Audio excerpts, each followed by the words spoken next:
कांग्रेस का PM face Rahul या प्रियंका? आप मेरा वध कराना चाहते हैं क्या? मैं जो बातें उठा रहा हूं मैं इसलिए उठा रहा हूं कि कांग्रेस पार्टी मजबूत अगर होगी तभी बीजेपी को टक्कर दे पाएगी। ये वर्किंग कमेटी ठीक है, अच्छी बनी है कि इसमें जो है ज्यादती की गई है? चंद चाटुकारों की चंडाल चौकड़ी ने कांग्रेस नेतृत्व को भ्रमित कर दिया। क्या चाहते हैं आप? बीजेपी में जाना चाहते हैं? बीजेपी से कोई बातचीत है? सच बोलना भाजपा में जाने का नाम है क्या?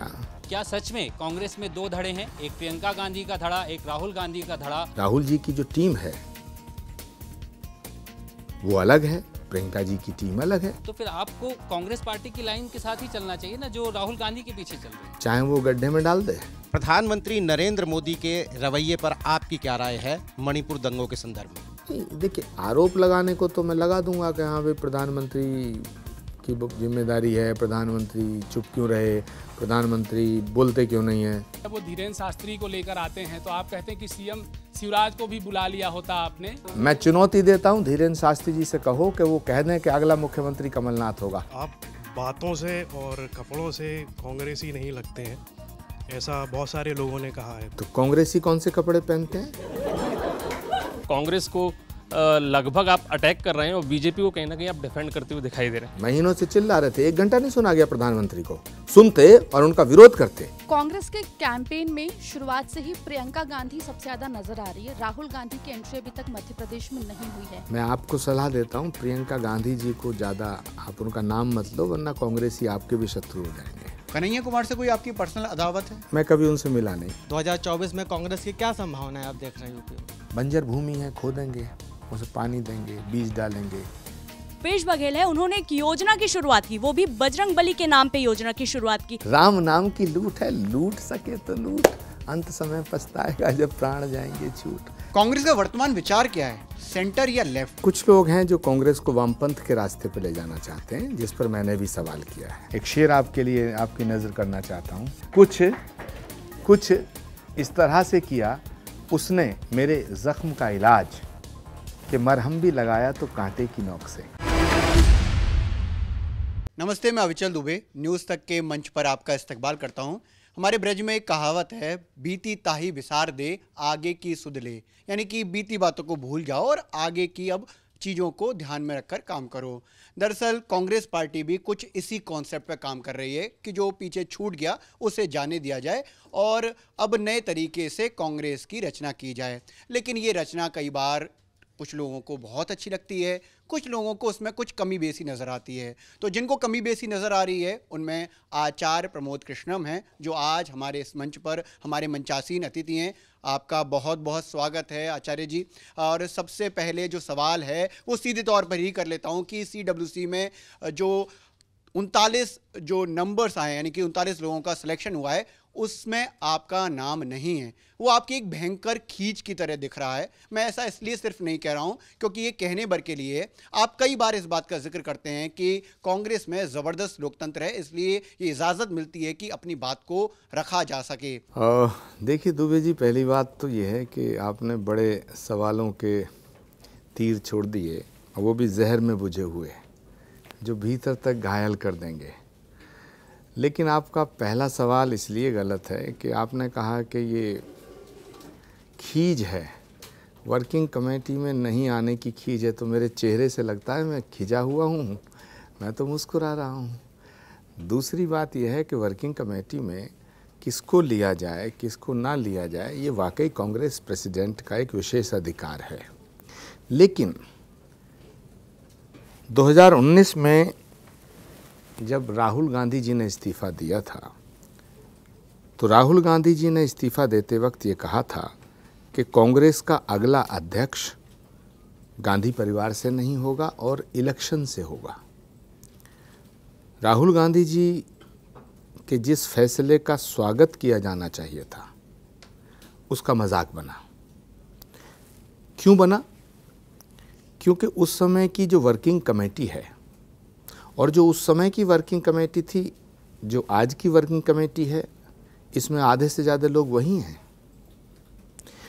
तो राहुल गांधी जी ने ये कहा कि भाई मैं अब अध्यक्ष नहीं रहना चाहता, मैंने इस्तीफ़ा दे दिया है और अब अगला अध्यक्ष कांग्रेस का इलेक्शन से आएगा, सिलेक्शन से नहीं आएगा। तो ये दोनों फैसले डेमोक्रेटिक थे, बड़े थे। इन फैसलों का स्वागत और इनकी सराहना होनी चाहिए थी, लेकिन न स्वागत हुआ न सराहना हुई, मजाक बना। क्यों बना? क्योंकि वर्किंग कमेटी ने ये मैसेज सारे देश को दिया कि राहुल गांधी जी रूठ गए हैं, हम उन्हें मना लेंगे। राहुल गांधी जी ने ऐसा नहीं कहा है, राहुल गांधी जी ने इस्तीफ़ा नहीं दिया है। इस वर्किंग कमेटी में ऐसे महत्वपूर्ण कई नेता हैं जिनके ओपन पब्लिक डोमेन में बयान है, जिन्होंने प्रेस कॉन्फ्रेंस कर करके कहा कि राहुल जी ने इस्तीफ़ा नहीं दिया है। फिर कहा कि राहुल जी ने इस्तीफ़ा दे दिया लेकिन वो मान जाएंगे। फिर कहा हम सब मना रहे हैं। इसका मतलब है कि ये करते करते सालों निकल गया और राहुल गांधी जी रूठ गए हैं। इसका मतलब राहुल गांधी जी ने जो फैसला लिया था वो सोच समझ के नहीं लिया था, ऐसा मैसेज देश में गया। और राहुल गांधी रूठ रहे हैं। रूठता कौन है? जो बालक होता है। मनाया किसे जाता है? जो बच्चा। तो वर्किंग कमेटी राहुल गांधी को मना रही है क्योंकि राहुल गांधी रूठ गए। इसका मतलब वर्किंग कमेटी माँ की, पिता की भूमिका में आ गई और राहुल गांधी बच्चे की भूमिका में आ गए। तो राहुल गांधी जी की इमेज को डैमेज करने का काम जो बीजेपी कर रही थी, जो बीजेपी चाहती थी कि राहुल गांधी को बच्चा सिद्ध कर दिया जाए, वो काम कांग्रेस की वर्किंग कमेटी ने किया। क्यों किया? इसका जवाब वर्किंग कमेटी देगी। तो सवाल इस बात का है कि इसके बाद राहुल जी ने दूसरा मुद्दा ये उठाया कि कांग्रेस का अगला अध्यक्ष गांधी परिवार के बाहर का होगा। राहुल गांधी जी उस बात पे भी खरे उतरे। तीसरा उन्होंने कहा कि वो इलेक्शन से होगा। पूरा का पूरा कांग्रेस का जो ढांचा है वो चुनाव से आएगा, चयन से नहीं, इलेक्शन से आएगा, सिलेक्शन से नहीं। लेकिन हुआ उल्टा। कांग्रेस प्रेसिडेंट का चुनाव हो गया, लेकिन रायपुर में ऑल इंडिया कांग्रेस कमेटी का जब अधिवेशन बुलाया गया तो रायपुर में ये फैसला लेना था कि कांग्रेस वर्किंग कमेटी का इलेक्शन होगा। लेकिन चंद चाटुकारों की चंडाल चौकड़ी ने कांग्रेस नेतृत्व को भ्रमित कर दिया और कांग्रेस वर्किंग कमेटी का इलेक्शन नहीं होगा, ये घोषणा कर दी गई। अब मुझे बताइए कि जिस कांग्रेस पार्टी का अध्यक्ष तो इलेक्टेड है और वर्किंग कमेटी सेलेक्टेड है, तो उससे कांग्रेस कैसे मजबूत होगी? ये एक बड़ा सवाल है। सवाल ये नहीं है कि कौन वर्किंग कमेटी में आया, कौन नहीं आया। सवाल ये है कि वर्किंग कमेटी का मेंबर जो भी चाहता वो कांग्रेस वर्किंग कमेटी का इलेक्शन लड़ सकता था। जो जीत के आता वो कांग्रेस की वर्किंग कमेटी कहलाती, वही वर्किंग कमेटी मजबूत होती। मुझे ऐसा लगता है, और मुझे नहीं, कांग्रेस के बहुत से लोगों को लगता है, क्योंकि कांग्रेस एक ऐसी पार्टी नहीं है जो किसी एक व्यक्ति के, किसी एक नेता के सहारे यहाँ तक आई है। कांग्रेस पार्टी वो पार्टी है जिसने देश की आज़ादी की लड़ाई में अपनी बड़ी महत्वपूर्ण भूमिका निभाई है। कांग्रेस पार्टी के कितने नेताओं की शहादत हुई है। कांग्रेस पार्टी देश की आज़ादी के बाद भी कितने हमारे नेता शहीद हुए। भारतीय जनता पार्टी का तो कोई नेता शहीद हुआ हो मुझे याद ही नहीं। आपको याद होगा तो आप बता सकते हैं। लेकिन कांग्रेस के जिन नेताओं ने शहादत दी है, बलिदान दिया है, महात्मा गांधी शहीद हुए, इंदिरा गांधी शहीद हुई, राजीव गांधी शहीद हुए, ललित माकन का बलिदान हुआ, पंजाब के चीफ मिनिस्टर बेअंत सिंह का बलिदान हुआ, आसाम में हितेश्वर सैकिया के पूरे खानदान को उड़ा दिया गया। कितने लोग हैं जिन्होंने शहादत दी है, कितने लोग हैं। छत्तीसगढ़ के अंदर नक्सलवादियों ने पूरी कांग्रेस की एक नेताओं की कतार को उड़ा दिया। वीसी शुक्ला उसमें मारे गए, कर्मा उसमें मारे गए, नंदू पटेल उसमें मारे गए। कितने लोगों की शहादत इसमें शामिल है। तो इस कांग्रेस को आप ले कहाँ जा रहे हैं, ये एक बड़ा सवाल है। वो कांग्रेस पंडित नेहरू से लेकर के आज तक की जो कांग्रेस है, जिसमें बोलने की आज़ादी है, बोलने की स्वतंत्रता है, और जिसका सिलेक्शन हुआ। आपको मालूम है सुभाष चंद्र बोस ने चुनाव जीता था, लेकिन महात्मा गांधी जी के इच्छा को देखते हुए उन्होंने इस्तीफा दिया था। तो कांग्रेस का सिलेक्शन, कांग्रेस का इलेक्शन, ये फैसला आपको करना है कि सेलेक्टेड कांग्रेस वर्किंग कमेटी होगी या इलेक्टेड। तो ये जो वर्किंग कमेटी है, मैं इसे ऐसा मानता हूँ कि ये बुनियादी रूप से एक बहुत बड़ी गलती है जो बीजेपी से लड़ने में शायद उतना सक्षम नहीं होगी जितना इलेक्टेड वर्किंग कमेटी होती। आपने रायपुर का जिक्र किया, तो मैं बता दूं कि मैं रायपुर में मौजूद था और उस वक्त जब फैसला हुआ था तो उसमें संविधान का हवाला दिया गया था कि कांग्रेस के संविधान में ये निहित है कि जो कांग्रेस के प्रेसिडेंट हैं वो अपने विवेकानुसार जो है ये फैसला कर सकते हैं कि उनकी वर्किंग कमेटी कैसी होगी। आप सीधे सीधे क्यों नहीं बता रहे हैं कि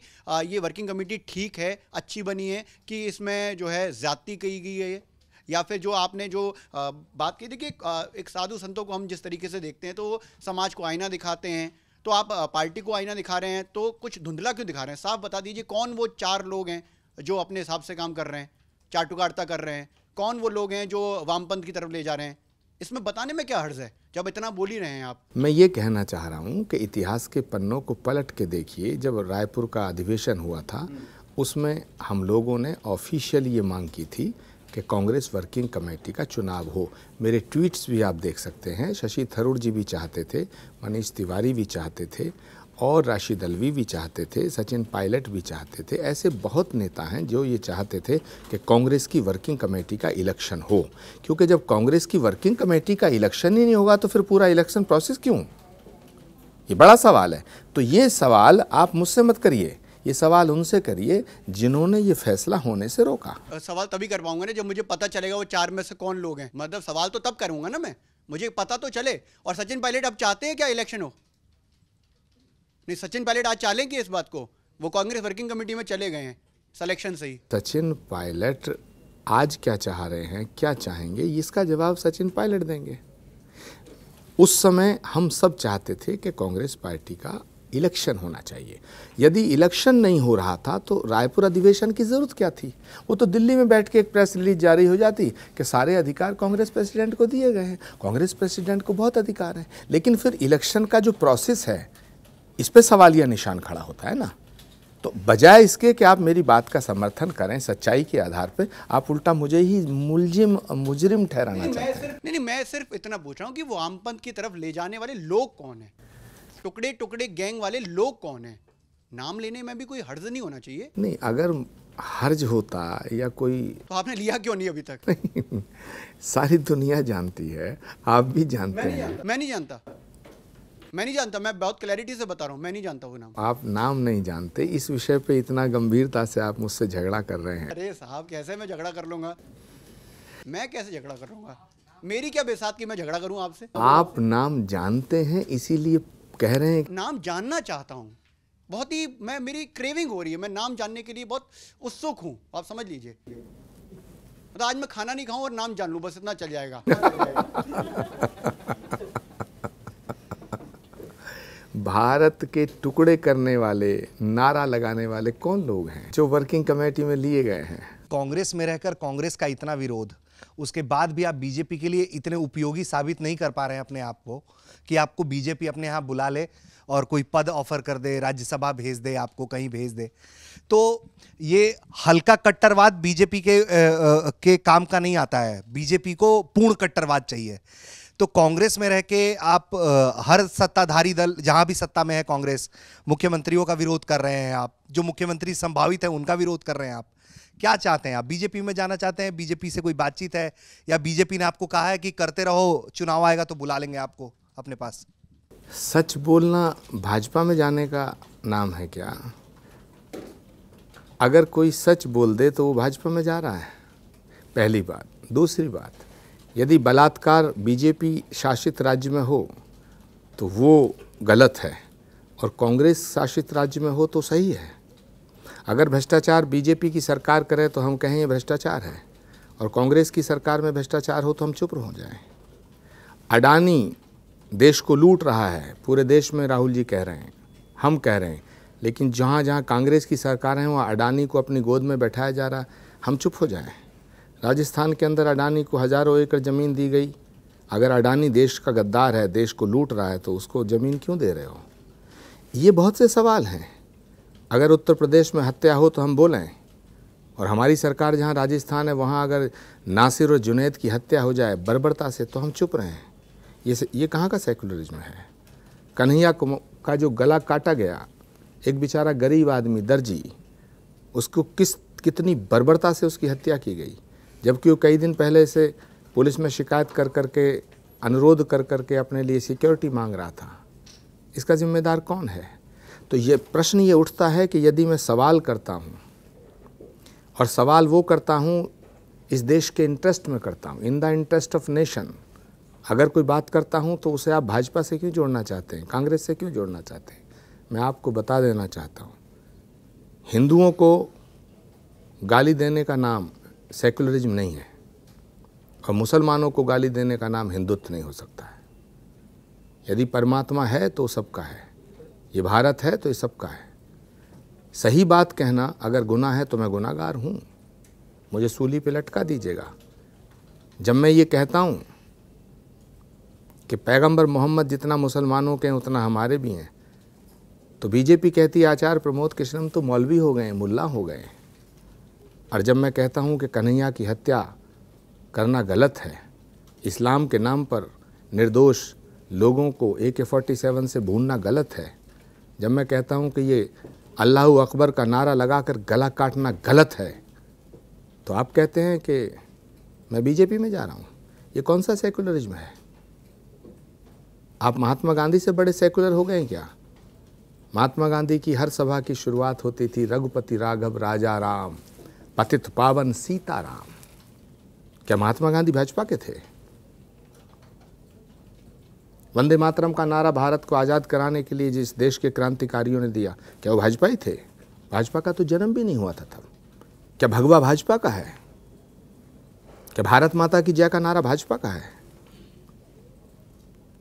तो सवाल इस बात का है कि कांग्रेस पार्टी जिसकी धरोहर राष्ट्र प्रेम, राष्ट्रभक्ति, राष्ट्र जागृति, राष्ट्र उत्थान, राष्ट्रीय एकता, राष्ट्र की अखंडता, ये हमारी ताकत है, ये हमारी शक्ति है। भगवा हमारे झंडे में है, भगवा हमारे शौर्य का प्रतीक है, भगवा हमारे वैभव का प्रतीक है, भगवा हमारे बलिदान का प्रतीक है, भगवा हमारी संस्कृति का, सभ्यता का, सनातन का प्रतीक है। तो भगवा को हम समझेंगे कि ये भाजपा का हो गया तो हम भगवा का विरोध करेंगे। हम अगर कोई वंदे मातरम कहेगा तो उसे कहेंगे ये तो बीजेपी में चला गया, तो हम वंदे मातरम को भी खो बैठे, भगवा को खो बैठे, भारत माता की जय को खो बैठे, महात्मा गांधी को खो बैठे, सरदार पटेल हमसे छीन लिए गए। सरदार पटेल तो हमारे थे, छीन लिए गए, तो एक इंदिरा गांधी हमारे पास बची हैं, उसे भी बीजेपी छीन लेगी। और आप यही कहते रहना कि साहब आप भाजपा में जा रहे हैं, आप भाजपा में जा रहे हैं, आप भाजपा में जा रहे हैं। अरे भाई, सच बोलने का नाम भाजपा में जाना नहीं है। एक बड़ा सवाल है। मैं जो बातें उठा रहा हूं मैं इसलिए उठा रहा हूं कि कांग्रेस पार्टी मजबूत अगर होगी तभी बीजेपी को टक्कर दे पाएगी।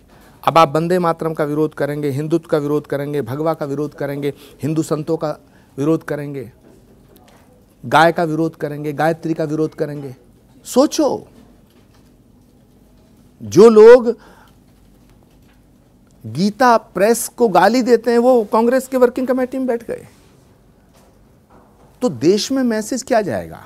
जो भारत तेरे टुकड़े होने का नारा लगाते हैं वो कांग्रेस वर्किंग कमेटी में पहुंच गए। मैसेज क्या जाएगा? बीजेपी चाहती है कि कांग्रेस पार्टी एंटी हिंदू और एंटी नेशन सिद्ध हो जाए। जो काम बीजेपी चाहती है वही हमारे कांग्रेस के कुछ नेता कर रहे हैं। तो मैं अगर ना बोलूं तो मुझे लगता है कि मैं अपने राष्ट्र धर्म के प्रति न्याय नहीं कर रहा हूं, मैं अपने कर्तव्य का निर्वहन नहीं कर रहा हूं।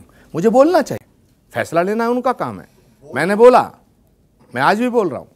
ये आपका जब इंटरव्यू जाएगा तो 100 सवाल खड़े होंगे, लेकिन मैं तो अंतरात्मा से बोल रहा हूं। नहीं, तो मेरा सवाल फिर वही है कि कांग्रेस में रह के मदद आप फिर बीजेपी की ही कर रहे हैं। अगर आप कह रहे हैं कि कांग्रेस को एंटी हिंदुत्व एस्टैब्लिश करना चाहती है बीजेपी, तो आप भी तो चिल्ला चिल्ला कर यही बता रहे हैं कि कांग्रेस में ऐसे ऐसे लोग आ गए हैं और आप भी कांग्रेस में ही हैं। आपने कहा कि आपकी दाढ़ी और आपके वेशभूषा से कांग्रेस वर्किंग कमेटी के लोगों को दिक्कत है, तो आप ये सब तो बीजेपी की मदद कर रहे हैं। वो ठीक है कि आप एक हाई मोरल ग्राउंड लेकर रखना चाहते हैं, लेकिन सवाल यह है कि जब आपको कुछ मिलेगा ही नहीं तो आप कब तक रहिएगा?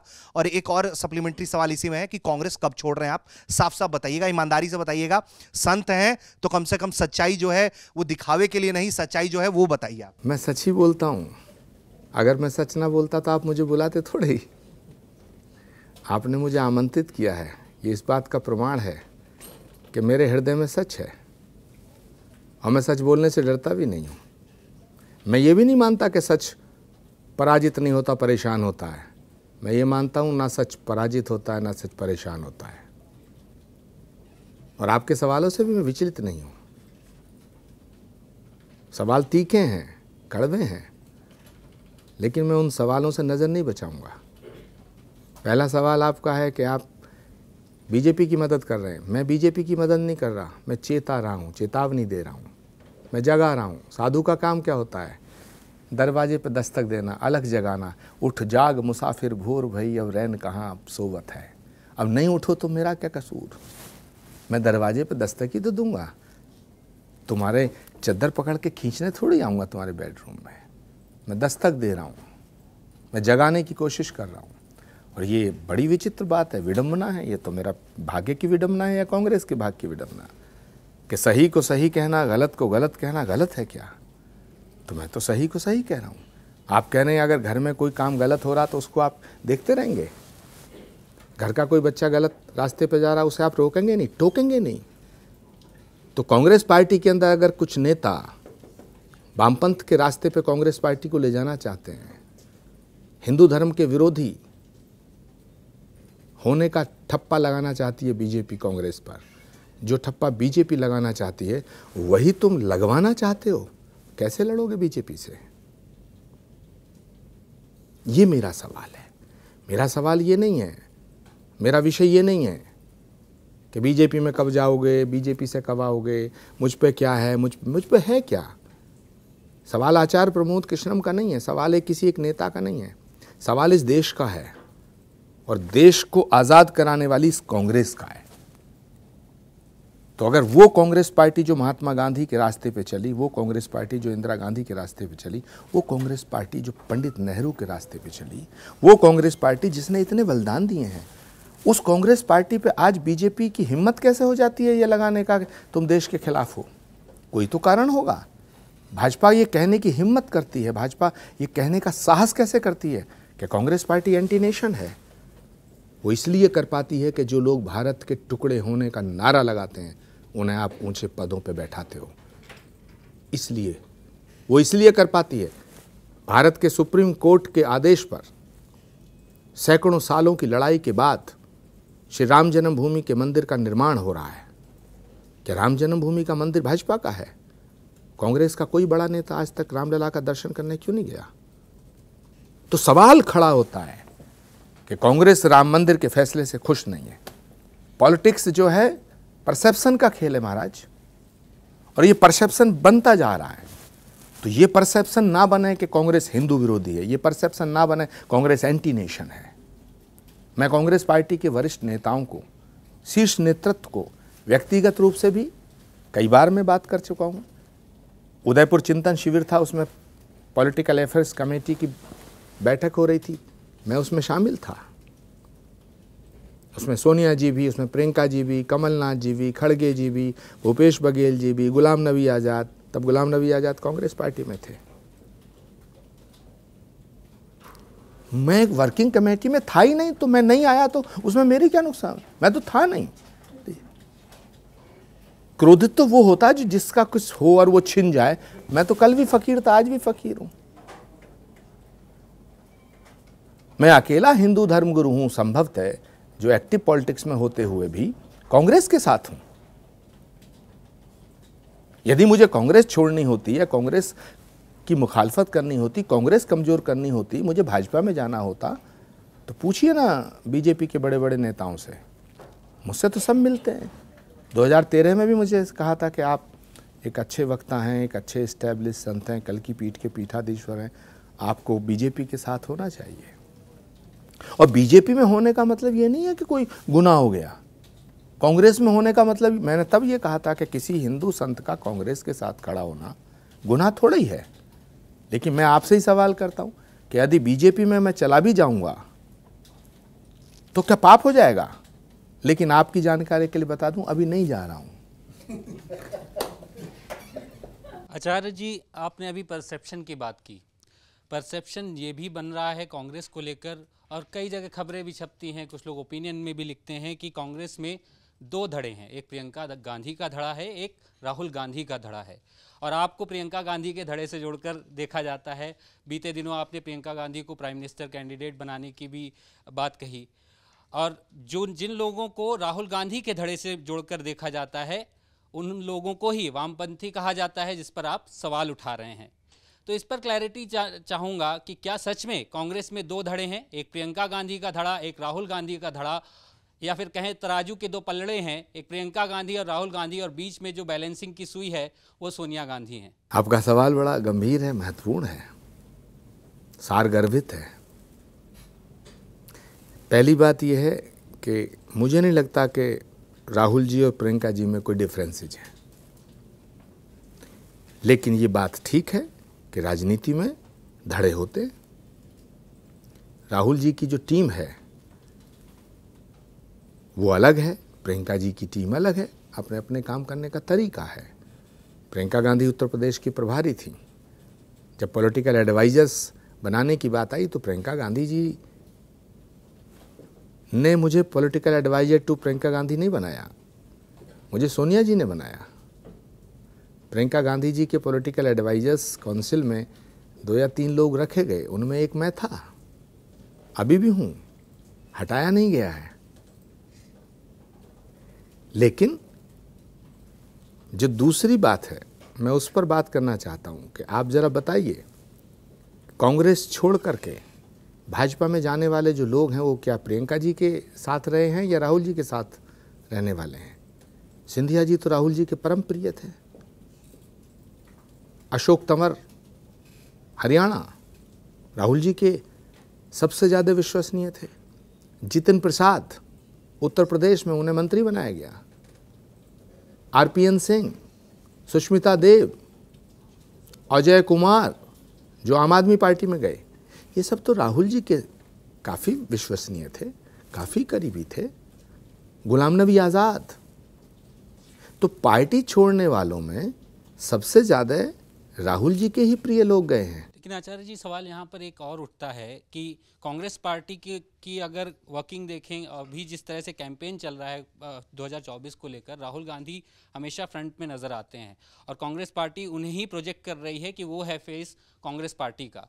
ऐसे में आपका ये कहना कि Priyanka Gandhi prime minister candidate होना चाहिए, ये तो कांग्रेस की जो लाइन है उसके अगेंस्ट जाता है। जब आप कह रहे हैं कि दो टीम है, सोनिया गांधी ने आपको पॉलिटिकल एडवाइज़र नियुक्त किया है, तो फिर आपको कांग्रेस पार्टी की लाइन के साथ ही चलना चाहिए ना, जो राहुल गांधी के पीछे चल रही है। चाहे वो गड्ढे में डाल दे। कमाल कर रहे हैं आप। आंख बंद कर लें। आप कह रहे हैं कि गड्ढे में नहीं, आंख बंद कर लें, पट्टी बांध लें, गूंगे हो जाएं, बोलना बंद कर दें। ये कैसे हो सकता है? राजनीति करने वाला राजनीतिक दल यदि सत्ता की तरफ नहीं चल रहा है और सत्ता से विमुख हो रहा है, सेवा कैसे करेगा? फिर तो एनजीओ बना लेना चाहिए। अब मुझे आप बताइए, नरेंद्र मोदी से लड़ना चाहते हैं ना आप, मोदी जी को हराना चाहते हैं ना, बीजेपी को हराना चाहते हैं। प्रियंका गांधी से ज़्यादा लोकप्रिय चेहरा है कोई? आप जवाब दें। पूरे विपक्ष में गिनाइए ना मुझे। नीतीश कुमार जी प्रियंका गांधी से ज़्यादा लोकप्रिय हैं, स्टालिन प्रियंका गांधी से ज़्यादा लोकप्रिय हैं, अखिलेश यादव प्रियंका गांधी से ज़्यादा लोकप्रिय है, ममता बनर्जी प्रियंका गांधी से ज़्यादा लोकप्रिय है, शरद पवार। एक सेकेंड, राहुल गांधी तो बनना ही नहीं चाहते। राहुल गांधी ने तो साफ कह दिया था कि मैं कांग्रेस की अध्यक्षता भी स्वीकार नहीं करूंगा, और वो अगर बनना चाहें तो उन्हें कौन रोकता, लेकिन वो तो बनना नहीं चाहते। अब सवाल यहीं तो खड़ा हो रहा है। अगर मैं ये कह रहा हूं कि नरेंद्र मोदी जी से अगर आप लड़ना चाहते हैं 2024 में, तो पहले विपक्ष को एक करने के साथ एक चेहरा देना पड़ेगा, क्योंकि 2024 का चुनाव मुद्दों से ज़्यादा चेहरे का चुनाव है, और नरेंद्र मोदी एक बहुत ताकतवर, बहुत पॉपुलर चेहरा है। तो अगर हम उस चेहरे के सामने कोई चेहरा ही नहीं देंगे तो आधी लड़ाई तो नरेंद्र मोदी अपने आप जीत जाएंगे। दूसरी बात मैं ये कह रहा हूँ कि वो चेहरा कांग्रेस का होना चाहिए, क्योंकि एक पार्टी है जो उत्तर प्रदेश तक सीमित है, एक पार्टी है जो बिहार तक सीमित है, एक पार्टी है जो बंगाल तक सीमित है, एक पार्टी है जो तमिलनाडु तक सीमित है, एक पार्टी है जो किसी राज्य तक सीमित है। कांग्रेस पार्टी पूरे राष्ट्र में है, राष्ट्रीय स्तर पर बीजेपी का मुकाबला कर रही है। और कांग्रेस के अंदर प्रियंका गांधी से ज़्यादा लोकप्रिय कोई चेहरा नहीं है। उनकी मैसेज में अपील है। तो अगर प्रियंका गांधी को नरेंद्र मोदी के सामने हम कांग्रेस का प्रधानमंत्री के पद का कैंडिडेट बनाते हैं तो इसका फायदा किसको होगा? मुझे, कांग्रेस को होगा। आचार्य जी, इस पर अगर मैंने ये कहा कि राजस्थान में अशोक जी कई बार मुख्यमंत्री बन चुके हैं, सचिन पायलट को चीफ मिनिस्टर बना दिया जाना चाहिए, जो हमने वादा भी किया था। जब 2018 का चुनाव हुआ तो सचिन पायलट वहाँ प्रदेश कांग्रेस के अध्यक्ष थे, उनके नेतृत्व में सरकार बनी। तो हमने ये नाइंसाफी सचिन पायलट के साथ क्यों की? कमलनाथ जी मध्य प्रदेश के अध्यक्ष थे, उन्हें मुख्यमंत्री बनाया गया। भूपेश बघेल जी छत्तीसगढ़ में अध्यक्ष थे, उन्हें मुख्यमंत्री बनाया गया। अब कैप्टन अमरिंदर सिंह पंजाब में अध्यक्ष थे, उन्हें मुख्यमंत्री बनाया गया। सिर्फ गला किसका काटा गया? सचिन पायलट का। तो अब आकर के मैंने कहा भी ठीक है, दो ढाई साल बीत चुके हैं, वहाँ सचिन पायलट को मुख्यमंत्री बना दिया जाए तो पार्टी और ताकतवर हो जाएगी। क्या ये मेरा गुनाह है? अगर मैं पार्टी को ताकतवर होते हुए देखना चाहता हूँ तो ये मेरा गुनाह है? मुख्यमंत्री मैं तो नहीं बनना चाह रहा था, मुख्यमंत्री तुम मुझे तो नहीं बना रहे थे। मुख्यमंत्री कौन बनता? सचिन पायलट। मजबूत कौन होती? कांग्रेस पार्टी। अगर आप प्रियंका गांधी को फेस बनाएंगे तो मजबूत कौन होगा? कांग्रेस पार्टी। आचार्य प्रमोद कृष्णम को फेस बना दो तब तो मेरा गुनाह हो सकता है, तब तो मुझे गुनाहगार कहिए। अरे भाई, मैं ये चाहता हूं कि कांग्रेस पार्टी ताकतवर हो जाए, क्योंकि कांग्रेस पार्टी अगर ताकतवर नहीं होगी तो बीजेपी निरंकुश हो जाएगी। ये राजनीतिक दलों का स्वभाव है। अगर हम ये मानेंगे कि विपक्ष में कोई है ही नहीं तो हम भी निरंकुश हो जाएंगे। हम भी कई बार निरंकुश हुए हैं। इसलिए सवाल मैं करता हूं कांग्रेस की मजबूती के लिए, और उसको माना जाता है कि मैं कांग्रेस के खिलाफ बोल रहा हूं। क्या सही बात कहना कांग्रेस की खिलाफत है?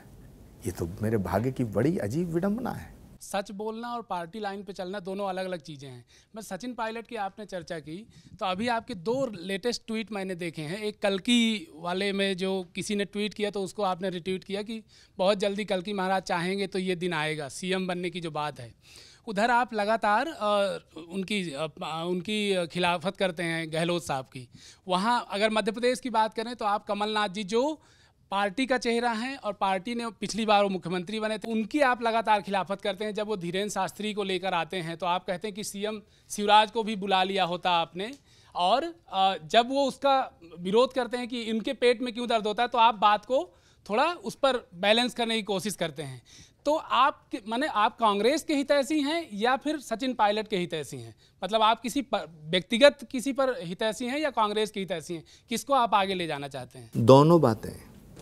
मैं कांग्रेस का भी हितैषी हूँ और कांग्रेस में जो नेताओं में जिनमें प्रतिभा है, जिनमें टैलेंट है, मैं उनका भी हितैषी हूँ। प्रतिभाओं का गला घोंट करके, और मुझे नहीं लगता कि कोई समाज, कोई परिवार, कोई पार्टी आगे बढ़ सकती है। जिस एक व्यक्ति है जो स्वतः नेता है तो हम उसको तो नेता ना बनाएं। एक व्यक्ति है जो नेता नहीं बनना चाहता, उसको बनाएं या उसको थोप दें तो लुटिया डूबेगी। अब जहाँ तक सवाल है मध्य प्रदेश का, तो 2018 का जब चुनाव था तो मैं मध्य प्रदेश में भी कांग्रेस की तरफ से स्टार प्रचारक था। कमलनाथ जी वहाँ मुख्यमंत्री बने और मुझे लगता है कि शिवराज चौहान का जो पाप का घड़ा है वो भर चुका है, वो फूटेगा और मध्य प्रदेश में कांग्रेस की सरकार बनेगी। लेकिन कमलनाथ जी से बहुत सी उम्मीदें और अपेक्षाएं हैं। कमलनाथ जी जैसा बड़ा नेता, कमलनाथ जी बहुत कद्दावर नेता, कमलनाथ जी के पीठ में छुरा भोंका गया था, कमलनाथ जी के साथ धोखा हुआ, कमलनाथ जी के प्रति मध्य प्रदेश की जनता में सिंपैथी है। लेकिन कमलनाथ जी जैसा नेता यदि हार्डकोर भाजपाई किसी व्यक्ति की आरती उतारता है तो सवाल तो खड़ा होगा। आचार्य प्रमोद कृष्णम जब तक कांग्रेस में है तब तक नाथूराम गॉडसे की तस्वीर पे माला तो नहीं चढ़ाएगा। सवाल ये है, सवाल ये है, हाँ, धीरेन्द्र शास्त्री बीजेपी के सदस्य तो नहीं है, बीजेपी पार्टी में तो शामिल। मैं चुनौती देता हूं धीरेन्द्र शास्त्री जी से, कहो कि वो कह दें कि अगला मुख्यमंत्री कमलनाथ होगा। आचार्य प्रमोद कृष्णम तो डंके की चोट पर कह रहे हैं कि हम कमलनाथ जी को मुख्यमंत्री बनाएंगे। कहें बागेश्वर धाम के धीरेन्द्र कृष्ण शास्त्री अगर बीजेपी के नहीं है? मैं तो कह रहा हूँ कि मामा मारी चोर है, कहें धीरेन्द्र शास्त्री, पता चल जाएगा, दूध का दूध पानी का पानी हो जाएगा। देश का जो युवा है बहुत कंफ्यूज नज़र आता है कांग्रेस को लेकर, और उनसे जब भी पूछा जाए कि कांग्रेस के बारे में आप क्या जानते हैं तो वो कहते हैं कि 70 साल में इन्होंने कुछ नहीं किया है जितना बीजेपी ने 9 साल में कर दिया है। तो उस युवा को आप कैसे समझाएंगे कि हमने बहुत कुछ किया है 70 साल में?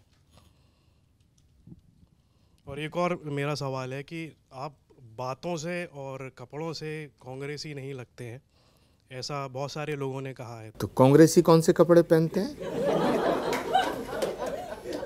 कांग्रेसी होने के लिए क्या पहनना पड़ेगा आप बताएं? क्या कांग्रेस की कोई वेशभूषा है? सेवा दल वाली है ना। मैं तो ये देखिए बड़ा सस्ता सा एक ये है, चोगा है, लुंगी है, चप्पल है महाराज। पहली बात तो मुझे कांग्रेस की कोई यूनिफॉर्म आप बता दें तो मैं उसे कहीं मार्केट में ढूंढ के खरीद लूँगा अगर मिलती होगी तो कहीं। दूसरा सवाल आपने जो किया युवाओं का, कि आज का युवा ये सवाल करता है कि कांग्रेस ने 70 साल में क्या दिया। तो जो आज का युवा सवाल करता है, ये सवाल क्यों कर रहा है जबकि कांग्रेस ने तो भारत को भारत बनाने में बहुत महत्वपूर्ण योगदान अदा किया है। ये जो आज भारत देख रहे हैं इसमें पंडित नेहरू के विजन को देख रहे हैं, राजीव गांधी के सपने को देख रहे हैं। इंदिरा गांधी ने, राजीव गांधी ने, लाल बहादुर शास्त्री ने, पंडित जवाहरलाल नेहरू ने, जब देश आज़ाद हुआ तो इस देश में सुई नहीं बनती थी। आज हवाई जहाज बन रहा है, ये 10 सालों की मेहनत का फल नहीं है। चंद्रयान हमारा चंद्रमा पे आज जा रहा है, ये इसरो का गठन किसने किया? पंडित जवाहरलाल नेहरू ने। और हमारा सीना चौड़ा होता है, हमारा सर फख्र से ऊंचा उठता है, हम गौरवान्वित महसूस कर रहे हैं। प्रधानमंत्री किसी पार्टी का होता है लेकिन प्रधानमंत्री देश को रिप्रेजेंट करता है। पंडित नेहरू कांग्रेस के थे लेकिन जितना पंडित नेहरू पे हमारा हक है उतना ही भाजपाइयों का भी हक है। ऐसे ही नरेंद्र मोदी भाजपा के नेता हैं लेकिन जब देश के प्रधानमंत्री की बात आती है तो हम देश के साथ खड़े हैं। यही कांग्रेस की शक्ति और पूंजी है, यही थी। लेकिन ये जो सवाल है कि हमने इस देश के लिए कितना बलिदान दिया, कांग्रेस पार्टी के नेताओं ने क्या क्या किया, देश को कहाँ से कहाँ हम लेके आए, फिर भी युवा सवाल कर रहा है। तो यही सवाल तो मेरा वर्किंग कमेटी से है कि आखिर ये नौबत कैसे आई, आप लोग कर क्या रहे थे यहाँ, कि देश हमारी कुर्बानियों को, देश का युवा हमारी कुर्बानियों को याद नहीं रख रहा है। देश का युवा हमारे बलिदान को, हमारी मेहनत को, हमने जो काम किए हैं उनको याद नहीं रख रहा है। वो सवाल कर रहा है हमसे कि 70 साल में कांग्रेस ने क्या किया। ये सवाल ही वर्किंग कमेटी पे सवाल है, कांग्रेस के वरिष्ठ नेताओं पे सवाल है कि ये नौबत आ गई कि देश का युवा आज हमसे सवाल कर रहा है। सवाल करना चाहिए उसे बीजेपी सरकार से कि तुमने देश को कहाँ से कहाँ तुम ले गए। लेकिन जब मैं ये सवाल करता हूँ तो दुबे जी मुझ पर ही सवाल कर देते हैं। दुबे जी के तो और सारे सवाल हैं। हो सकता है दुबे जी आपको मुझसे चिढ़ हो रही हो क्योंकि मेरी दाढ़ी आपसे ज़्यादा लंबी है। एक और भी कारण हो सकता है, मेरी सफ़ेद है आपकी काली है ना। प्रमोद जी, आने वाले वक्त में कई सारे राज्यों में चुनाव हैं और कांग्रेस के भविष्य के लिहाज से काफ़ी महत्वपूर्ण है। मध्य प्रदेश की अगर हम जिक्र करें तो काफ़ी सुस्त मध्य प्रदेश में कांग्रेस जो है नज़र आ रही है। पहले कहा गया था कि चुनाव से 6 महीने पहले उम्मीदवारों के नामों की घोषणा कर दी जाएगी, लेकिन इस मामले में बीजेपी बाजी मार ली गई और बीजेपी ने अपनी पहली लिस्ट जारी कर दी, वो भी उन सीटों पर जहाँ पर कांग्रेस मजबूत है, बीजेपी कमज़ोर है। कांग्रेस की जो सुस्त रफ्तार है, इसके पीछे वजह क्या है? कांग्रेस का केंद्र नेतृत्व या फिर जो क्षेत्रीय नेतृत्व है वो? देखिए, मुझे लगता है कांग्रेस पार्टी वहाँ सुस्त नहीं है। वहाँ कमलनाथ जी प्रदेश कांग्रेस कमेटी के अध्यक्ष हैं, बहुत वरिष्ठ नेता हैं और वो उनका जो काम करने का तरीका है उसमें लेट लतीफ़ी नहीं है। वो तो एकदम मौके पे डिसीजन लेने वाले इंसान हैं। ये जो देरी हो रही है इसका कारण क्या है, मैं समझता हूँ इसके विषय में जो वहाँ के प्रभारी महासचिव हैं, अब नए बने हैं रणदीप सिंह सुरजेवाला जी, ये ज़्यादा अच्छी तरह समझा सकते हैं या फिर कमलनाथ जी इसका जवाब दे सकते हैं।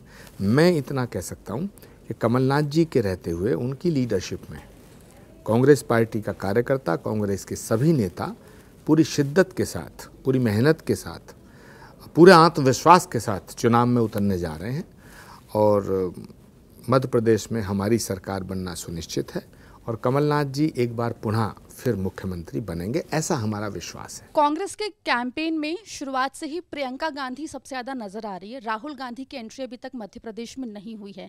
ये स्ट्रैटेजी है या फिर राहुल थोड़ा लेट एंट्री लेंगे? और एक और सवाल मेरा ये कि पिछली बार आप स्टार प्रचारक थे मध्य प्रदेश में, क्या इस बार भी आप स्टार प्रचारक की लिस्ट में शामिल रहेंगे? मैं आपको सलाह देता हूँ, प्रियंका गांधी जी को ज़्यादा आप उनका नाम मत लो, वरना कांग्रेसी आपके भी शत्रु हो जाएंगे।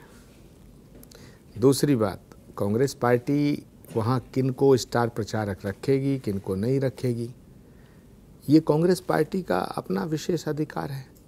कमलनाथ जी वहाँ किससे प्रचार करवाएंगे, किससे नहीं करवाएंगे, ये उनका अधिकार है। ये विषय नहीं है। विषय ये है कि मध्य प्रदेश की जनता ये चाहती है, मुझे ऐसा लगता है कि वो सत्ता परिवर्तन चाहती है और एक बार पुनः कमलनाथ जी को मुख्यमंत्री बनाना चाहती है। प्रियंका गांधी जी बहुत लोकप्रिय नेता हैं, ये मैं बार बार कह चुका हूँ।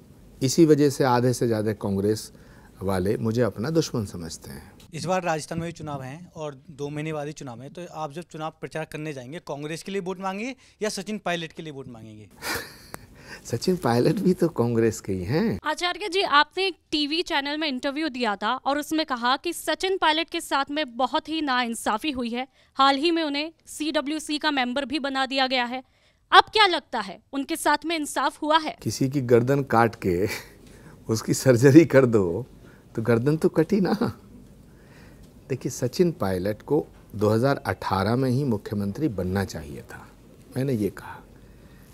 उन्हें क्यों नहीं बनाया गया, इसलिए मैंने कहा कि ये नाइंसाफ़ी हुई है। दूसरी बात, इसको थोड़ा सा मैं गंभीरता से और तथ्यात्मक दृष्टिकोण से रखना चाहता हूँ। अशोक गहलोत जी 2013 में चीफ मिनिस्टर थे, उनके नेतृत्व में चुनाव हुआ। 2013 में जब अशोक गहलोत जी चीफ मिनिस्टर थे तो 2013 का जब रिजल्ट आया तो कांग्रेस बुरी तरह हारी। कांग्रेस की सीटें आई 21, जहाँ तक मैं समझता हूँ 20-21 सीट आने के बाद राहुल जी ने सचिन पायलट को कहा कि आप राजस्थान का जिम्मा लीजिएगा और अगर सरकार आई 5 साल बाद तो मुख्यमंत्री बनाएंगे। सचिन पायलट ने पूरी मेहनत की वहाँ और सरकार आ गई, तो फिर तो बनना चाहिए था। लेकिन एक सर्वे रिपोर्ट के मुताबिक, जो मुझे जानकारी मिली है उसके मुताबिक 2018 में भी अशोक गहलोत जी की लोकप्रियता जो थी वो चरम पर थी। तो फिर 2013 में क्यों नहीं थी चरम पर? जब वो मुख्यमंत्री थे, उनके नेतृत्व में चुनाव हुआ तो उनकी लोकप्रियता जो है चरम पे होती, तो फिर हम सरकार वसुंधरा जी कैसे बन जाती? तो ये तो अपने आप में ही एक बहुत बड़ा विरोधाभासी बात है, बहुत ही बड़ी कॉन्ट्राडिक्टरी बात है। मैं कह रहा हूँ कि 13 में अशोक गहलोत जी चीफ मिनिस्टर थे, उनके नेतृत्व में चुनाव हुआ, हमारी सरकार थी, हार गए। 18 में सचिन पायलट के नेतृत्व में सरकार हुआ, चुनाव हुआ, सरकार बन गई, तो उन्हें चीफ मिनिस्टर बनाना चाहिए था। इसमें रॉकेट साइंस कहाँ है? नहीं बनाया। मैंने कहा भी उनके साथ नाइंसाफ़ी हुई है। अब मैंने जैसे ही कहा उनके साथ नाइंसाफ़ी हुई है तो सारी तोपें मेरी तरफ लग गई कि आचार्य प्रमोद कृष्णम को उड़ा दो। तो सवाल ये है कि एक व्यक्ति को आप क्षति पहुंचा सकते हैं, एक व्यक्ति को आप हटा सकते हैं, एक व्यक्ति को आप अपने यहाँ से दूर कर सकते हैं, लेकिन विचार को कैसे मिटाओगे? आचार्य जी, अभी कुछ देर पहले आप कह रहे थे कि आप कांग्रेस की मजबूती के लिए सवाल करते हैं। अब आपने 2 दिन पहले एक ट्वीट किया था अशोक गहलोत के ट्वीट को रीट्वीट करते हुए, और आपने लिखा, भ्रष्टाचार, बलात्कार, लूट खसोट और खनन, नासिर जुनैद की हत्या, लाल डायरी और गबन। आपको लगता है कि जो ये आप मुद्दे उठा रहे हैं, ये मुद्दे तो बीजेपी के लिए काफ़ी है ना कांग्रेस को घेरने के लिए? क्या ऐसे कांग्रेस मजबूत हो पाएगी? क्या ऐसे कांग्रेस चुनाव जीत पाएगी राजस्थान में? तो मैं झूठ बोलूं तो कांग्रेस मजबूत हो जाएगी। 2014 में कांग्रेस हारी तो क्या मैं मेरी वजह से हारी? 2019 में कांग्रेस हारी तो मेरी वजह से हारी, तब तो मैंने कोई मुद्दे नहीं उठाए थे। 2013 में राजस्थान में कांग्रेस बुरी तरह हारी तो क्या हमारे ट्वीट से हारी? देखिए, राजनीति में होने का मतलब ये नहीं है कि हर वक्त झूठ बोलो। राजनीति में होने का मतलब ये नहीं है कि अगर अपनी पार्टी के कुछ नेताओं की गलती हो, अगर अपनी पार्टी के नेता भी कुछ भ्रष्टाचार कर रहे हैं तो उसको बोलो मत, छुपाओ। अपनी पार्टी की गलतियों को अगर हम छुपाते रहेंगे तो एक दिन तो बेड़ा गर्क हो जाएगा। देश का क्या होगा? मैं आज एक बात आपसे शेयर करना चाहता हूँ, आप भी इसको आत्मसात करने का प्रयास करें कि एक परिवार जो होता है वो व्यक्ति से बड़ा होता है और समाज परिवार से बड़ा होता है, पार्टी समाज से बड़ी होती है, लेकिन देश पार्टी से बड़ा होता है। तो देश के लिए अगर हम अपनी पार्टी में भी कुछ गलतियां हैं, खामियां हैं, अगर हम उनको उठाते हैं, उनको गिनाते हैं, तो इसमें कोई गुनाह नहीं है। पंडित जवाहरलाल नेहरू जिस समय प्राइम मिनिस्टर थे, उन्हीं की कैबिनेट के लोग थे, सरदार पटेल, महावीर त्यागी, वो पार्लियामेंट के अंदर पंडित नेहरू का विरोध करते थे कुछ बातों पर। इंदिरा जी के सामने भी उनके खिलाफ बात की जाती थी और इंदिरा जी उसका स्वागत करती थी। पंडित नेहरू के सामने जिस समय उनका विरोध करने वाले जो लोग थे, उनके जो आलोचना करने वाले लोग थे, पंडित नेहरू उनको गले लगाते थे। निंदक निहर राखी आंगन कुटी छवाए, हैं बिन पानी साबुन बिना निर्मल करे सुहाए। तो बिना आलोचना के व्यक्तित्व नहीं निखरता है। तो मुझे लगता है कि सही बात कहना, in the interest of nation, in the interest of public, अगर हम बात करते हैं, क्या कांग्रेस की जहां सरकारें हैं वहां कुछ गलत नहीं हो रहा? हम ये तो बीजेपी से रोज सवाल करते हैं कि भाई मणिपुर क्यों हुआ? सरकार आपकी है, केंद्र में आपकी है। ये जो सरहदों पे हमारे जवानों की शहादत रोज हो रही है, इसका जिम्मेदार कौन है? जब आप 2014 में आए थे तो आपने तो कहा था कि हम आतंकवाद खत्म कर देंगे, नक्सलवाद खत्म कर देंगे, माओवाद खत्म कर देंगे। क्यों ये ब्लास्ट हो रहे हैं भाई? क्यों कश्मीर में अभी तक आतंकवादी घटना होती हैं? आपने 370 हटाई, उसके बाद कहा कि ये आतंकवाद खत्म हो जाएगा, अभी तक नहीं हुआ। माओवाद खत्म नहीं हुआ, नक्सलवाद खत्म नहीं हुआ। तो प्रश्न ये पैदा होता है कि जब सरकार तुम्हारी है तो इसकी जिम्मेदारी किसकी है? सरकार से इससे सवाल होगा। तो जहां हमारी सरकार है, अगर वहां कुछ गलत काम हो रहा है तो हमारा फर्ज बनता है कि सिर्फ हम विपक्ष की सरकारों पर ही सवाल ना करें, अपनी सरकारों पर भी सवाल करें, तभी लोकतंत्र सशक्त होगा और देश मजबूत होगा। सर जी राम राम। राम राम जी। एक मेरी धरती के राम बड़े प्रेम के, बड़े सम्मान के, बड़े सौहार्द के, और उस धरती पर मैंने प्रकृति में देखे कि प्रकृति को ही हम लोग राम मानते हैं। और अब राम की जो हम छवि देख रहे हैं उनमें क्रोध है, उनमें हम माने कि एक तरह से किसी दूसरे समुदाय के लिए गुस्सा मान ले, विरोध मान ले। तो उस राम को और अब के जय श्री राम को, इसके बीच में आप कितना अंतर मानते हैं? या ये जो फिलहाल की परिस्थितियां हैं, इनका आप क्या कारण मानते हैं? क्यों है ये? बड़ा अच्छा सवाल है। देखिए, राम सबके हैं। राम जितना मेरे हैं उतना ही आपके हैं। राम उनके भी हैं जो राम को नहीं मानते। राम कण कण में व्याप्त है। राम कभी क्रोधित नहीं हुए। सिर्फ जब उन्होंने लंका पर विजय पाने के लिए समुद्र पे पुल बनाने का जो प्रसंग आता है, विनय न मानत जलद जड़ गए 3 दिन बीत, बोले राम सकोप तब भय बिन होय न प्रीत। तो उस समय के बाद, उस समय के अलावा राम को कभी क्रोधित होते हुए नहीं देखा। राम तो करुणा निधान है, दया के सागर हैं, दीन बंधु हैं। वो राम जो खुद को वनवास देने वाली माँ कैकेयी की चौखट पे माथा रगड़ने के बाद वन को गए। वो राम जिन्होंने जटायु के जख्म धोए। वो राम जिन्होंने शबरी के झूठे बेर खाए। वो राम जिन्होंने रावण का वध करने के बाद भी लक्ष्मण से कहा कि रावण को प्रणाम करना। ऐसे राम किसी एक समुदाय के, एक जाति के, एक वर्ग के नहीं की परिधि में सीमित नहीं हो सकते। राम ना एक जाति के हैं, ना एक वर्ग के हैं, ना एक धर्म के हैं, ना एक राज्य के हैं, ना एक राष्ट्र के हैं। अखिल कोट ब्रह्मांड नायक राम है। राम जितना हिंदुओं के हैं उतना ही मुसलमानों के हैं, उतना ही ईसाइयों के हैं। आचार्य जी, जो गठजोड़ हुआ है अभी सभी पार्टीज का, उसमें कांग्रेस और आम आदमी पार्टी भी साथ आई है, आप इसका पंजाब में क्या इफेक्ट देखते हैं? क्योंकि पंजाब के लीडर इसके विरोध में है, दिल्ली के लीडर भी विरोध में है। कुश्ती हो रही है, हम उन्हें गाली दे रहे हैं, वो हमें गाली दे रहे हैं। ये लोकतंत्र का एक अनूठा चित्र है कि पंजाब में आम आदमी पार्टी हमें गाली देती है, हम उसे गाली देते हैं। दिल्ली में वो हमें गाली दे रहे हैं, हम उन्हें गाली दे रहे हैं। मध्य प्रदेश में अब अरविंद केजरीवाल जी ने घोषणा करी दी है कि हम चुनाव लड़ाएंगे।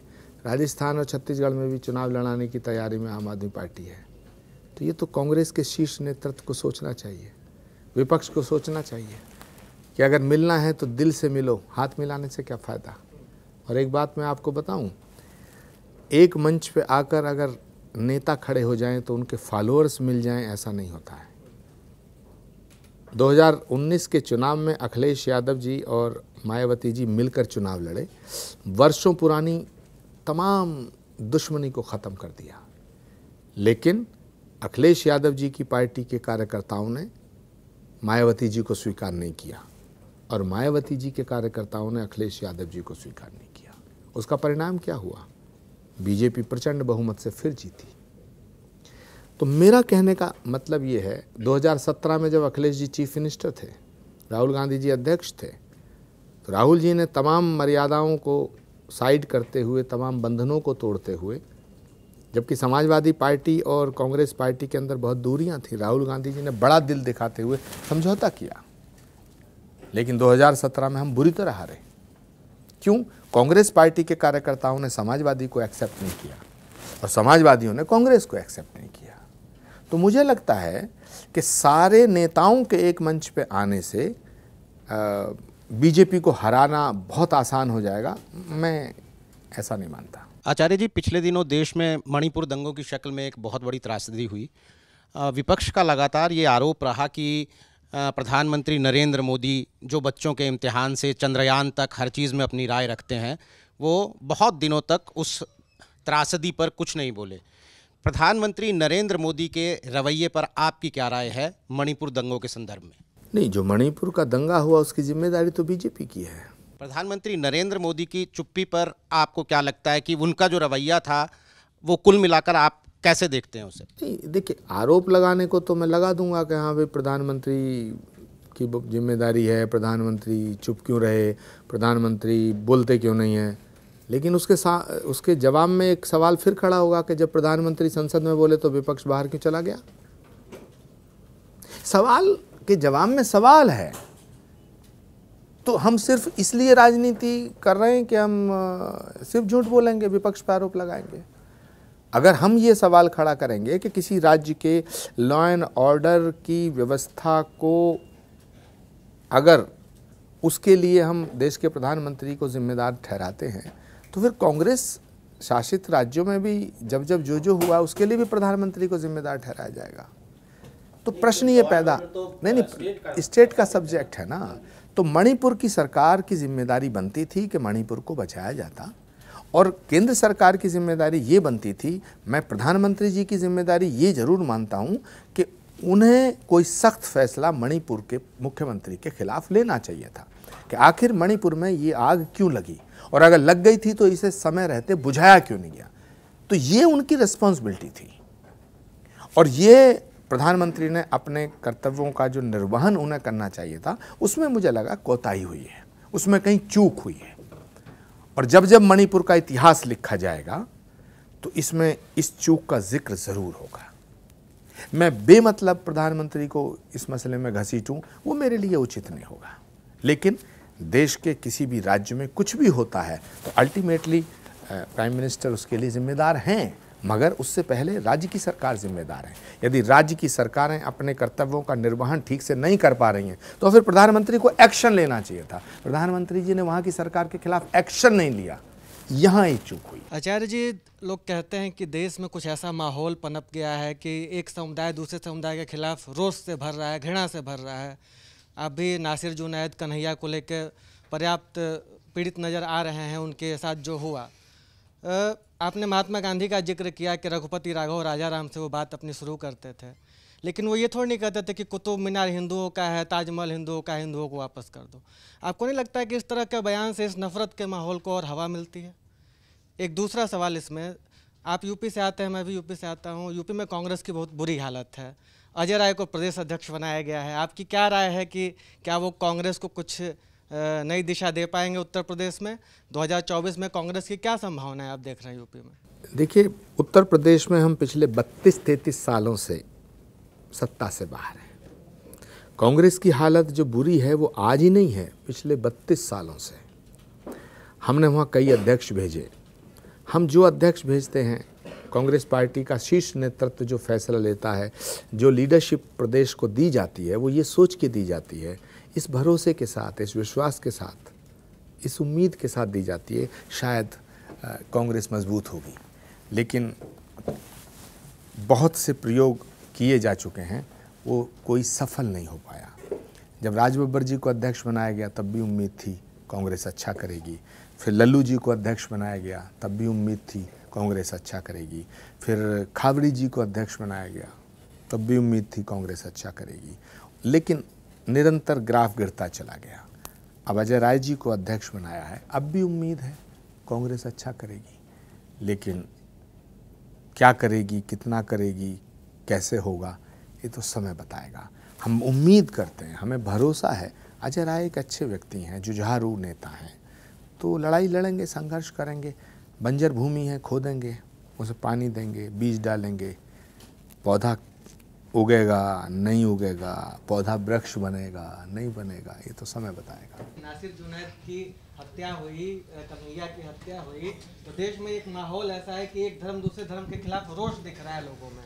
तो वैसे उसमें ऐसा बयान देना कि कुतुब मीनार हिंदुओं को लौटा दो, ताजमहल हिंदुओं को लौटा दो, इसी को हवा देने वाली बात है ना आचार्य जी। देखिए, दो बातें हैं। यदि हम सच्चाई को स्वीकार ना करें तो सच बदल नहीं जाता है।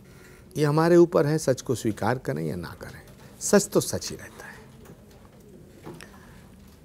कोई भी धर्म की किताब, किसी भी धर्म के किसी भी किताब के किसी भी पन्ने पर कोई लाइन ऐसी नहीं लिखी है जो ये कहती हो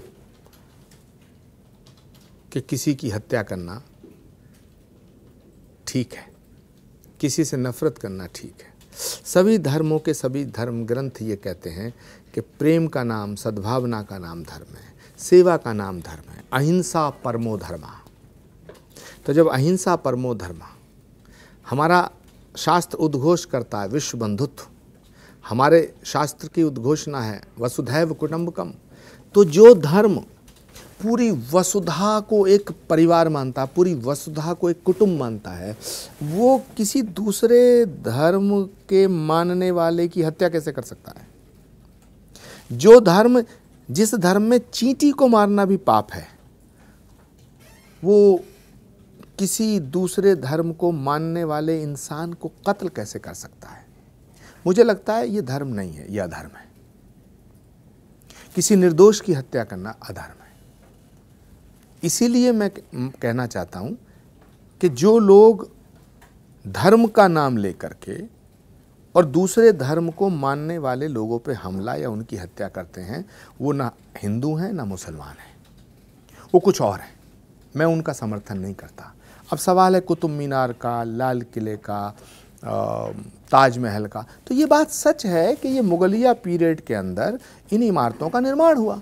लेकिन ये भी बात सच है कि मुगल जो थे आक्रांता थे, हमलावर थे, लुटेरे थे, उन्होंने इस देश पे हमला किया।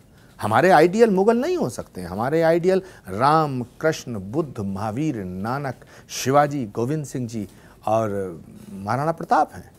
हमारे आइडियल महात्मा गांधी, नेताजी सुभाष चंद्र बोस, सरदार भगत सिंह, मौलाना आज़ाद हैं। हमारा आइडियल वीर अब्दुल हमीद और अशफाकुल्ला खां हैं।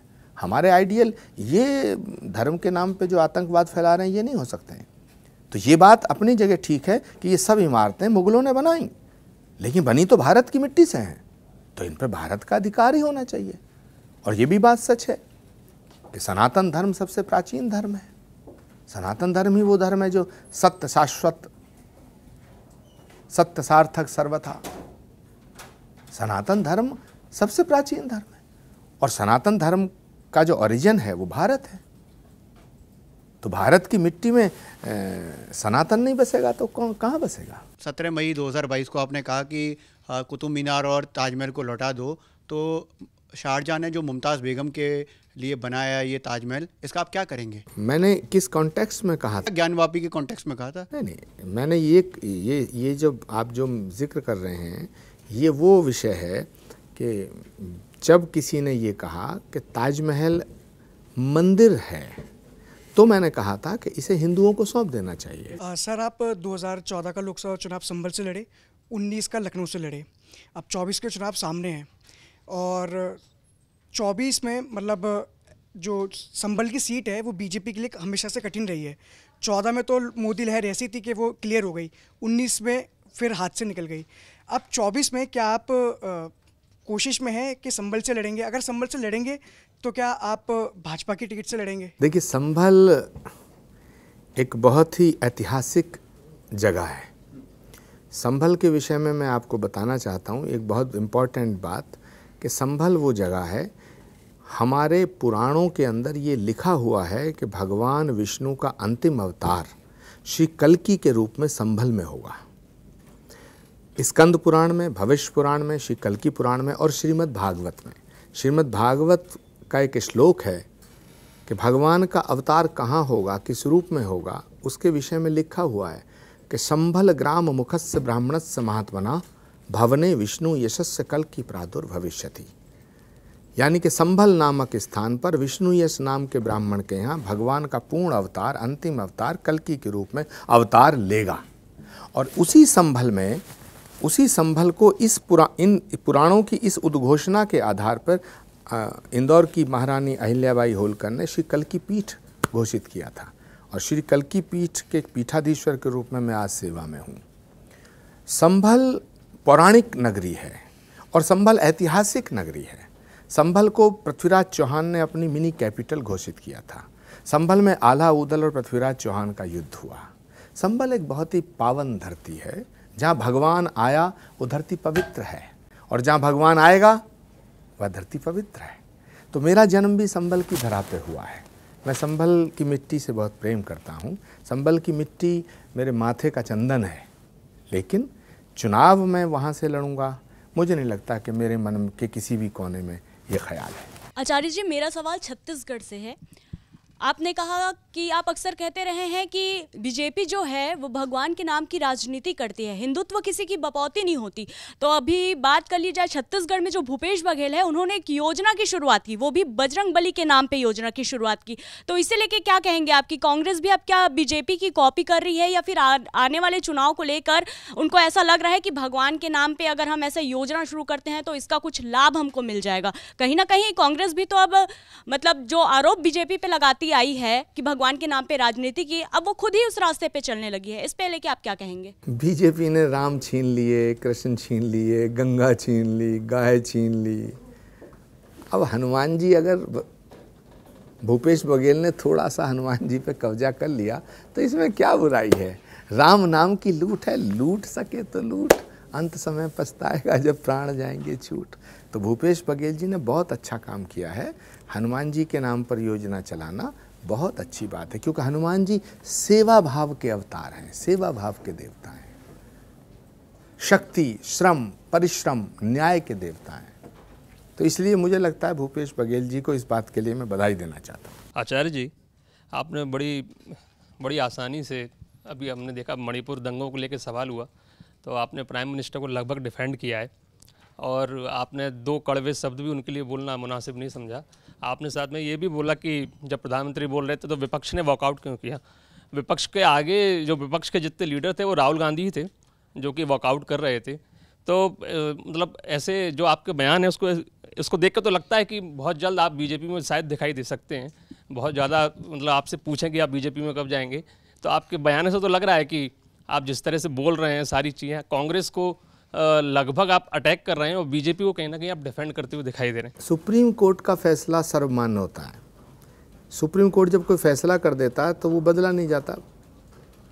हालांकि संविधान में उसके बदलने की भी चांसेस हैं, इस तरह ऑर्डिनेंस लाया गया दिल्ली सरकार के फैसले पे। लेकिन जब सुप्रीम कोर्ट फैसला करता है तो उससे भी सहमति और असहमति व्यक्त करने का अधिकार है। तो जो फैसले विपक्ष ने लिए, मैं बीजेपी में नहीं हूं, मैं बीजेपी के विरोधी गुट में हूं, लेकिन वो फैसले, उन फैसलों पर मुझे अपनी राय प्रकट करने का अधिकार है। पहला, जिस समय नई संसद का उद्घाटन हो रहा था उसके बायकाट करने का फैसला ठीक नहीं था, क्योंकि संसद भाजपा की नहीं है, भारत की है। इसी तरह से जिस तरह हम लोग कई महीनों से ये मांग कर रहे थे कि प्रधानमंत्री मोदी संसद में मणिपुर पर बोलें, मोदी बोलें, मोदी बोलते क्यों नहीं, मोदी बोलते क्यों नहीं। हम सब कह रहे थे मोदी बोलें। जब मोदी बोलना शुरू किए तो हम बायकॉट कर गए, हम बाहर निकल आए। तो ये बड़े सवाल हैं और ये देश की जनता के सवाल हैं, मेरे अकेले के सवाल थोड़े ही हैं। ऐसे ही बहुत सी चीज़ें हैं। जब हम पहले कांग्रेस पार्टी के हमारे अधिवेशन शुरू होते थे, कांग्रेस पार्टी का हमारी कोई सभा शुरू होती थी, तो वहाँ नारे लगते थे, वंदे मातरम, भारत माता की जय, ये सब नारे हमारे थे। संसद चल रही थी तो उस पूरे संसद सत्र के दौरान प्राइम मिनिस्टर लंबा जो भाषण दे रहे थे, उस भाषण में मणिपुर का वो जिक्र ही नहीं कर रहे थे और इसीलिए पूरे विपक्ष ने उस चीज़ को लेकर वॉकआउट किया। बार बार विपक्ष कह रहा था कि मणिपुर को लेकर बोल रहे हैं, वो बार बार कभी राहुल गांधी का, कभी कांग्रेस का, कभी पुरानी सरकारों का मजाक और उपहास उड़ाने की कोशिश में लगे हुए थे।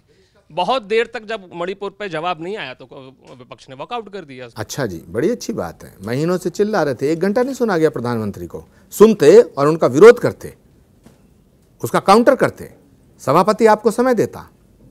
देश की जनता यही तो सवाल कर रही है। प्रधानमंत्री जो कह रहे थे उसे सुनना चाहिए था, हमें सुन करके हमें काउंटर करना चाहिए था। काउंटर के लिए सभापति समय देते, लोकसभा के अध्यक्ष को समय देना पड़ता और फिर हम कहते कि प्रधानमंत्री आप गलत कह रहे हैं। सवालों को सुनना ही नहीं, जवाबों को सुनना नहीं, तो ये तो ऐसे लोकतंत्र कैसे चलेगा। अगर प्रधानमंत्री हमारी बात ना सुने तो हम कहते हैं लोकतंत्र की हत्या हो रही है, तो प्रधानमंत्री की बात को बिना सुने ही हम कह देंगे कि लोकतंत्र कायम हो गया। तो देश का प्रधानमंत्री है, बीजेपी से विरोध है हमारा, नरेंद्र मोदी की नीतियों से विरोध हो सकता है, लेकिन after all Narendra Modi is prime minister of India, he is prime minister of our country. देश, हम देश का विरोध करेंगे क्या? अगर हमारा विरोधी दल का नेता कोई प्रधानमंत्री बन गया है तो हम उससे इतनी नफरत करें कि हम देश का विरोध करें, हम देश की संसद का बायकॉट करें, हम देश की संसद की कार्रवाई का बायकॉट करें, तो मुझे लगता है कि देश की जनता को बुरा लगता है। इंडिया अलायंस को लेकर क्या भविष्य देखते हैं आपके?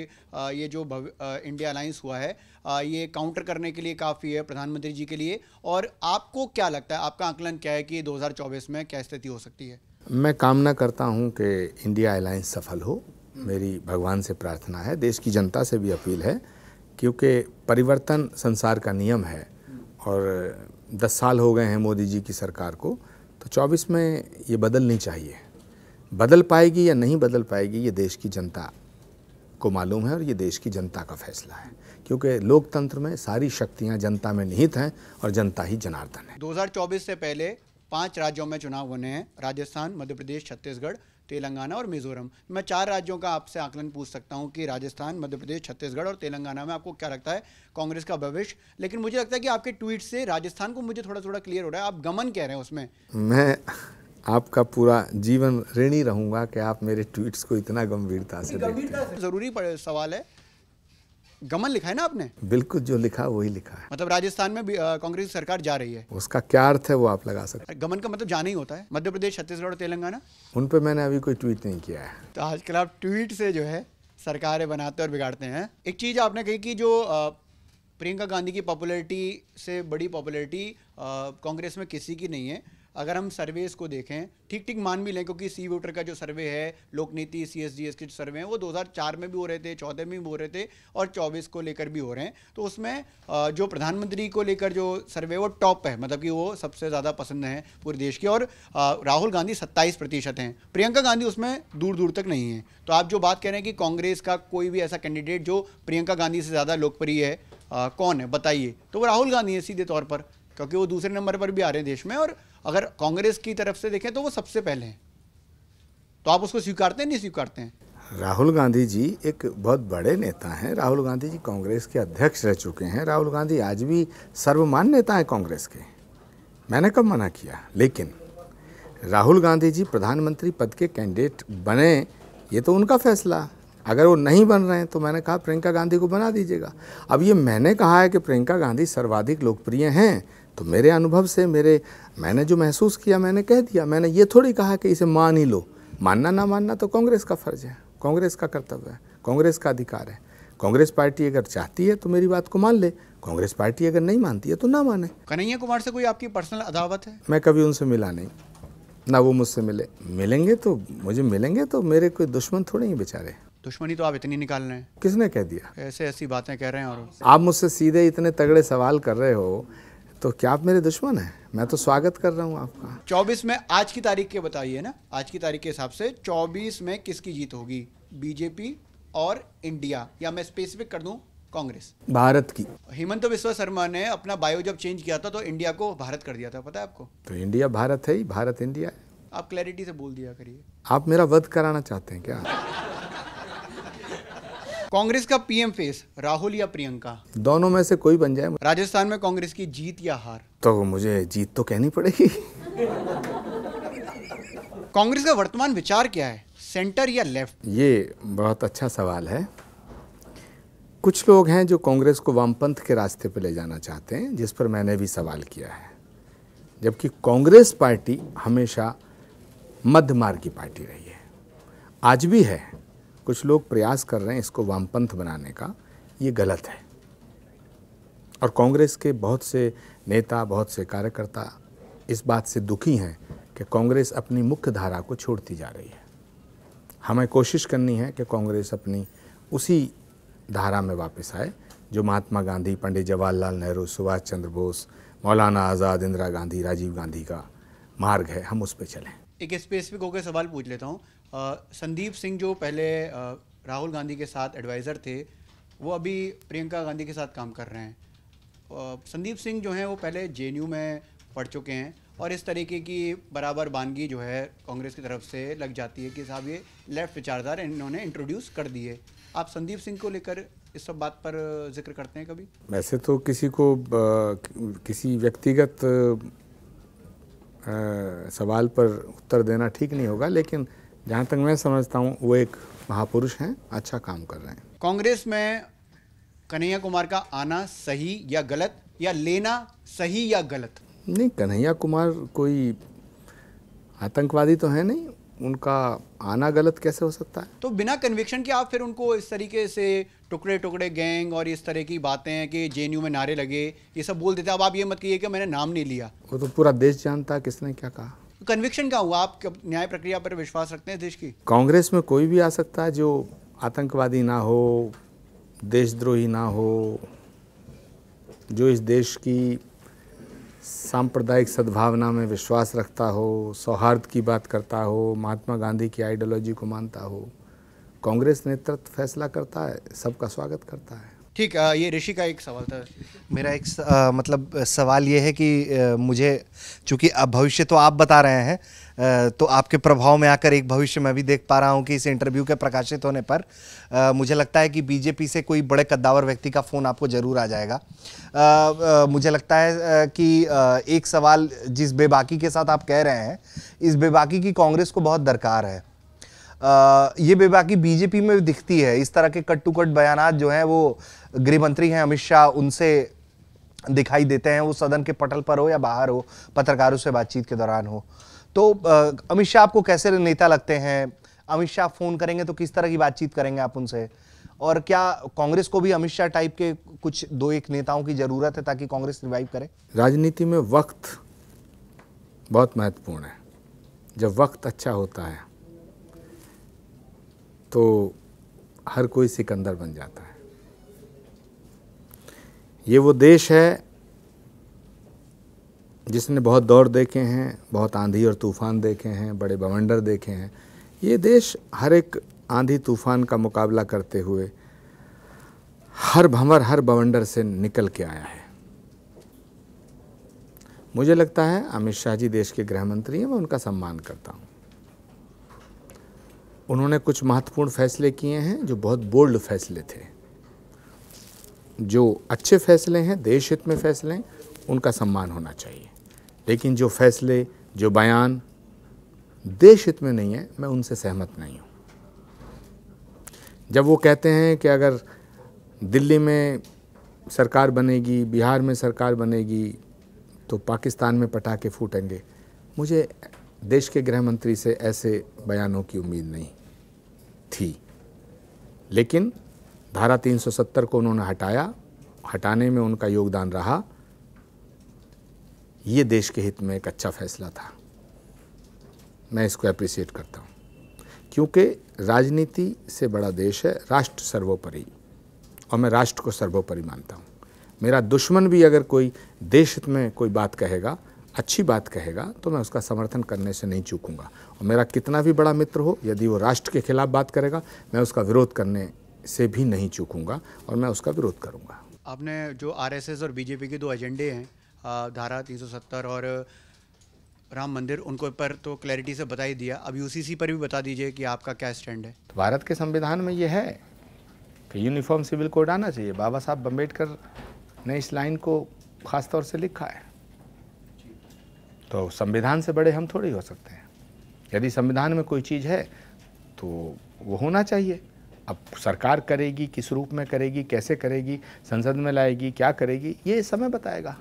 लेकिन उस पर बहस हो सकती है, मगर संविधान में अगर कोई चीज़ है तो उससे परहेज कैसे। और फिर देश के अंदर एक विधान, एक संविधान, एक निशान हो तो इससे अच्छी क्या बात है। हम सब एक जैसे हो जाएंगे तो अच्छी बात है, लेकिन नीयत ठीक होनी चाहिए। जिस तरीके से आप कह रहे हैं कि कांग्रेस में वामपंथ की विचार जो है वो पनप रहे हैं, बड़े हो रहे हैं या उस तरफ जा रहे हैं, तो आप राहुल गांधी से मिलकर या प्रियंका गांधी के साथ मिलकर कभी इस बात पर जिक्र करते हैं कि ये ठीक नहीं हो रहा है, जो आपकी नज़र में ठीक नहीं है? नहीं, क्यों नहीं किया होगा? क्या रिएक्शन था? जब हम उन लोगों से मिलते हैं तो छोले भटूरे खाने की बात थोड़ी करते हैं, गोलगप्पे कहाँ के अच्छे हैं, ऐसी बातें थोड़ी करते हैं।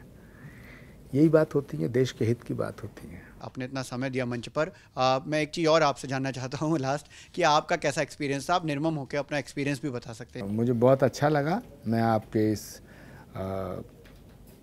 इंटरव्यू से और इस साक्षात्कार से बड़ा प्रभावित हुआ हूँ और निसंकोच होकर के कह सकता हूँ कि आप एक शेर आपके लिए आपकी नज़र करना चाहता हूँ कि कुछ इस तरह से किया उसने मेरे ज़ख्म का इलाज।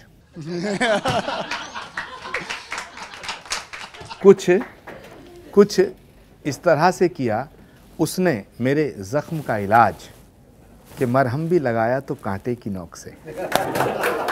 Thank you very much.